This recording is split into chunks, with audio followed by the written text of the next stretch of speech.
Covid के समय हम बहुत सारी चीजों पर निर्भर थे। तो मेरे देश के नौजवानों को कहा गया कि वैक्सीन हमारी अपनी चाहिए, देश ने करके दिखाया।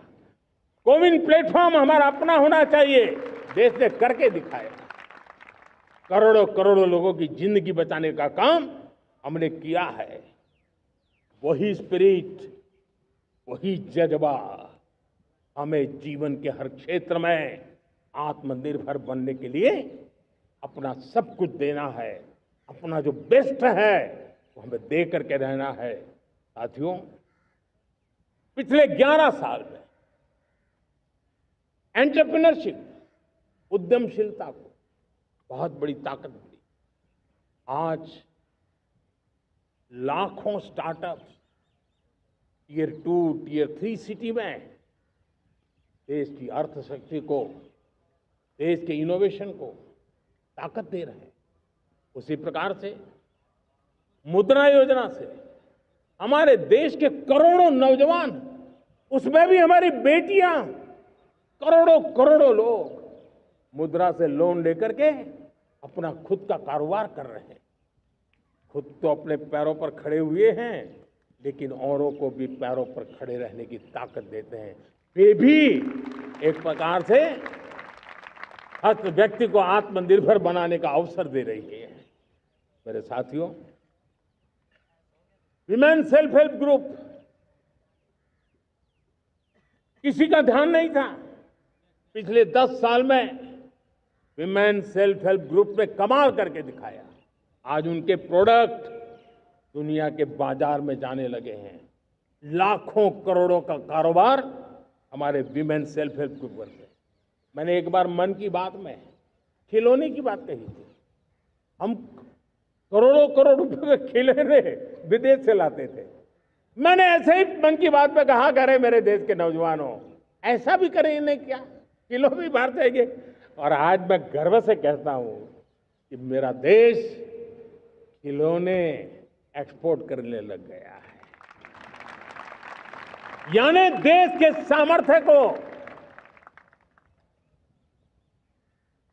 हर प्रकार के अवसर मिले, हर रुकावटों से मुक्ति मिले, उसको सर्वाधिक करने के लिए प्रेरित किया जाए। देश कर सकता है। मैं देश के युवाओं से कहता हूं, आइए आप इनोवेटिव आइडियाज लेकर के, आपके आइडियाज को मरने मत देना दोस्तों। आज का आपका आइडिया हो सकता है आने वाली पीढ़ी का भविष्य बना सकता है। मैं आपके साथ खड़ा हूं, मैं आपके लिए काम करने के लिए तैयार हूं, आपका साथी बन के काम करना तैयार हूं। अब आइए, हिम्मत जुटाइए, इनिशिएटिव लीजिए। जो युवा मैन्युफैक्चरिंग के बारे में सोचते हैं, आइए आगे बढ़िए। सरकार के नियमों में बदलाव करना है, मुझे बताइए। अब देश रुकना नहीं चाहता है। 2047 दूर नहीं है। एक एक पल की कीमत है और हम एक भी पल गंवाना नहीं चाहते दोस्तों।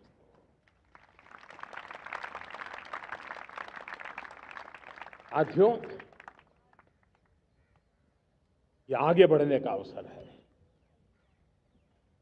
बड़े सपने देखने का अवसर है, संकल्प के लिए समर्पित होने का अवसर है। जब सरकार आपके साथ है और मैं स्वयं आपके साथ हूं, तब हम नया इतिहास बना सकते हैं। साथियों, आज नेशनल मैन्युफैक्चरिंग मिशन पर बहुत तेजी से काम हो रहा है। हमारे एमएसएमईज, उसका लोहा दुनिया मानती है।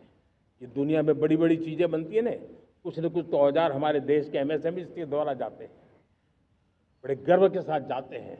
लेकिन हम कॉम्प्रिहेंसिव, इंटीग्रेटेड विकास की राह पर जाना चाहते हैं और इसलिए उनकी शक्ति बढ़े। और उसमें भी मैंने पहले एक बार लाल किले से कहा था, जीरो डिफेक्ट जीरो इफेक्ट। आज कहना चाहता हूं कि हमें विश्व बाजार में अपने सामर्थ्य का लोहा मनवाना है, तो तो हमें क्वालिटी में निरंतर नई ऊंचाइयों को पार करना। दुनिया क्वालिटी को स्वीकार करती है, हमारी गुणवत्ता सबसे ज्यादा हो और सरकार के भी प्रयास हो, रॉ मटेरियल की भी उपलब्धि हो, हमारी प्रोडक्शन की कॉस्ट कैसे कम हो, हम उसमें दम रह गए। और साथियों, हम सभी जो उत्पादन के क्षेत्र में लगे हैं, उन सबका मंत्र होना चाहिए, दाम कम लेकिन दम ज्यादा। हमारी हर प्रोडक्ट का दम ज्यादा हो लेकिन दाम कम हो। इस भाव को लेकर के हमें आगे बढ़ना है। मेरे प्यारे देशवासियों, आजादी के लिए अनगिनत लोगों ने बलिदान दिए हैं। मैंने पहले भी कहा, जवानी खपा दी, फांसी पे लटक गए। क्यों? स्वतंत्र भारत के लिए। 75-100 साल पहले का वो कालखंड याद कीजिए। पूरा देश स्वतंत्र भारत के मंत्र को लेकर के जीता था। आज समय की मांग है, स्वतंत्र भारत का मंत्र लेकर के जीने वालों ने हमें स्वतंत्र भारत दिया। आज 140 करोड़ देशवासियों का एक ही मंत्र होना चाहिए, समृद्ध भारत। अगर कोटि कोटि लोगों के बलिदान से स्वतंत्र भारत हो सकता है, तो कोटि कोटि लोगों के संकल्प से, पुरुषार्थ से, आत्मनिर्भर बनने से, वोकल फॉर लोकल की बात करने से, स्वदेशी का मंत्र को जापने से समृद्ध भारत भी बन सकता है। वो पीढ़ी स्वतंत्र भारत के लिए खप गई थी, ये पीढ़ी समृद्ध भारत के लिए नए कदम उठाए, यही समय की मांग है। और इसलिए मैं आज बार बार आग्रह करता हूं और मैं देश के सभी इन्फ्लुएंसर्स को कहना चाहता हूं, इस मंत्र को आगे बढ़ाने में मेरी मदद कीजिए। मैं सभी राजनीतिक दलों को, राजनेताओं को सबसे कहता हूं कि आइए, ये किसी राजनीतिक दल का एजेंडा नहीं है, भारत हम सबका है। हम मिलकर के वोकल फॉर लोकल उस मंत्र को हर नागरिक के जीवन का मंत्र बनाएं। भारत में बनी हुई, भारत के नागरिकों के पसीने से बनी हुई वो चीजें जिसमें भारत की मिट्टी की महक हो और जो भारत के आत्मनिर्भर के संकल्प को ताकत देता हो, हम उसी को खरीदेंगे, हम उसी का उपयोग करेंगे। हम उस दिशा में आगे आए, यह हमारा सामूहिक संकल्प हो। देखते ही देखते हम दुनिया बदल देंगे। दोस्तों, मैं आज हर छोटे मोटे व्यापारी को, दुकानदार से आग्रह करना चाहता हूं, आपकी भी जिम्मेवारी है। हम छोटे थे, हमने कभी बाजार में देखा नहीं था कि शुद्ध घी की दुकान, ऐसे ही लिखा जाता था घी की दुकान। लेकिन समय रहते लोग लिखने लगे शुद्ध घी की दुकान। मैं चाहता हूं देश में ऐसे व्यापारी आगे आए, ऐसे दुकानदार आए कि यहां स्वदेशी माल बिकता है, वो बोर्ड लगा रहे। हम स्वदेशी का गर्व करने लगे। हम स्वदेशी मजबूरी में नहीं, मजबूती के साथ उपयोग करेंगे, मजबूती के लिए उपयोग करेंगे और जरूरत पड़ी तो औरों को मजबूर करने के लिए उपयोग करेंगे। ये हमारी ताकत होनी चाहिए, ये हमारा मंत्र होना चाहिए। मेरे प्यारे देशवासियों,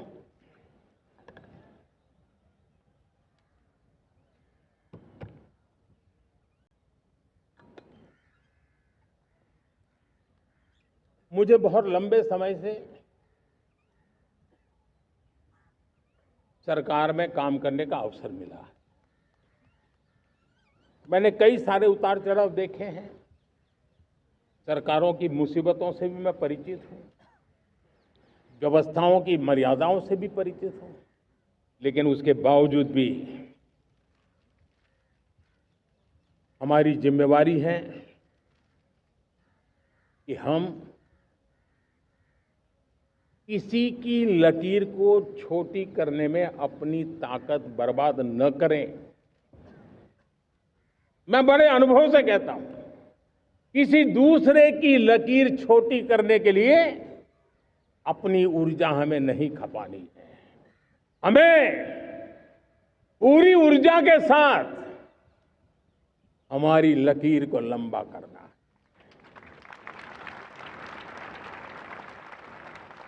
हम अगर अपनी लकीर लंबी करते हैं तो दुनिया भी हमारा लोहा मानेगी। आज जब वैश्विक परिस्थितियों में आर्थिक स्वार्थ दिनों दिन बढ़ रहा है, तब समय की मांग है कि हम उन संकटों के रोते बैठने की जरूरत नहीं है। हिम्मत के साथ हम अपनी लकीर को लंबी करें।